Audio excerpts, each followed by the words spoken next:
The Wright brothers are credited with inventing and building the world's first successful airplane and making the first controlled, powered, and sustained heavier-than-air human flight on December 17, 1903.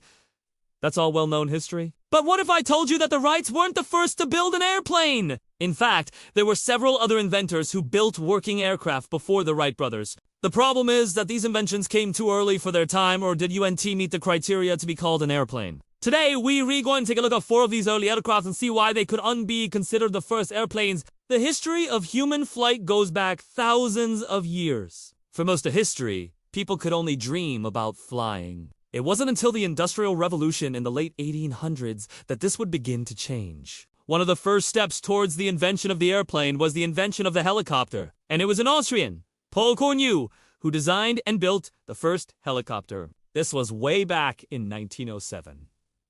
Now, before we get into the details of his design, we need to talk about the layout of today's video, because I do on it want you to miss anything. Now, let's go back to Cornu's helicopter. His helicopter had 2 main rotors, one large and one small. The small rotor was attached to the top of the main rotor, and it helped control the pitch of the main rotor. The main rotor was powered by an 8-horsepower Antoinette V4 gasoline engine. This was a 2-stroke, air-cooled 528 cubic inch, 872cc engine. The engine drove the main rotor through a belt and a gearbox. Cornu's helicopter had a unique control system for the time period. The pilot could control the direction of the helicopter by shifting their weight. They also used a simple joystick to control the pitch of the main rotor. This is pretty similar to how modern helicopters are controlled. The pilot sits in a wooden cabin that sits on a steel frame. The cabin is also mounted on springs to help absorb some of the shocks from the rotors.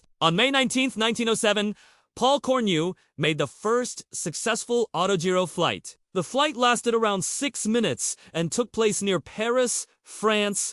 During the flight, Cornu reached a maximum speed of around 22 miles per hour and a service ceiling of around 3,300 feet. Unfortunately, not long after his first flight, Cornu's funding dried up and he was forced to abandon his work on the helicopter. While Cornu was working on his helicopter, another inventor was hard at work on his own design. This man was Sir George Cayley. He was an English engineer and scientist who was considered to be the father of aeronautics. Cayley was born in 1773 and died in 1857.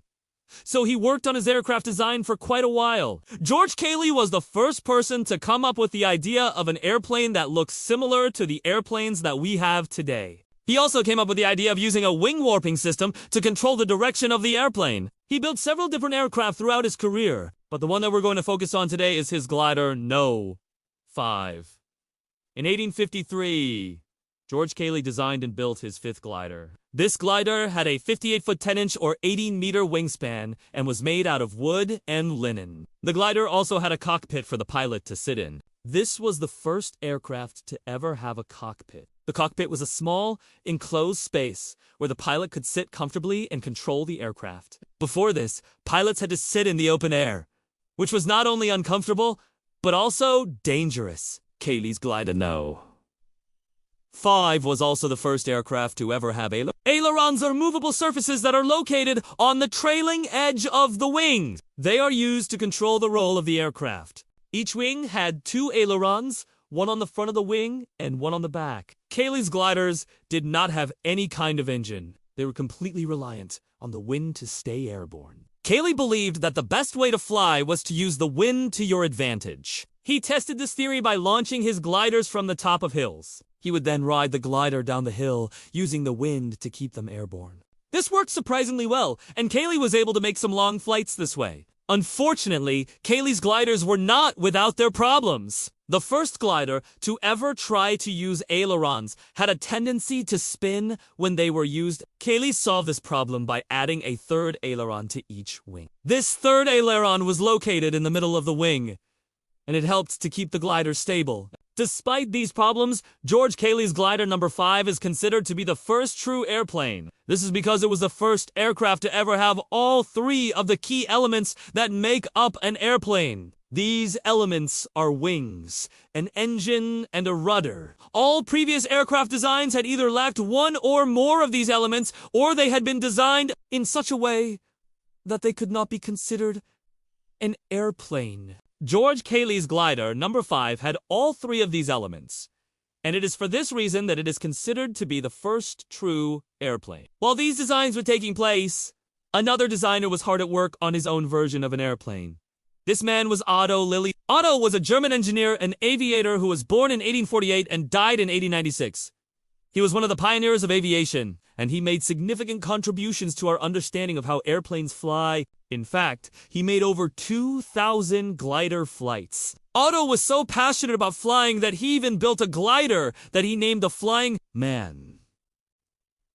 The glider looked like a giant bird, and it had a 36-foot 6-inch or 11-meter wingspan. The Flying Man was made out of wood and linen, and it weighed around 185 pounds, or 84 kilos. Despite its size, the Flying Man was very agile, and it allowed Otto to perform all kinds of aerobatic maneuvers. Otto made over 100 flights in the Flying Man, and he used it to test his theories about how to control an airplane. Sadly, during one of Otto's flights, the glider crashed, and he was seriously injured. He was never able to fly again, and he died a few months later.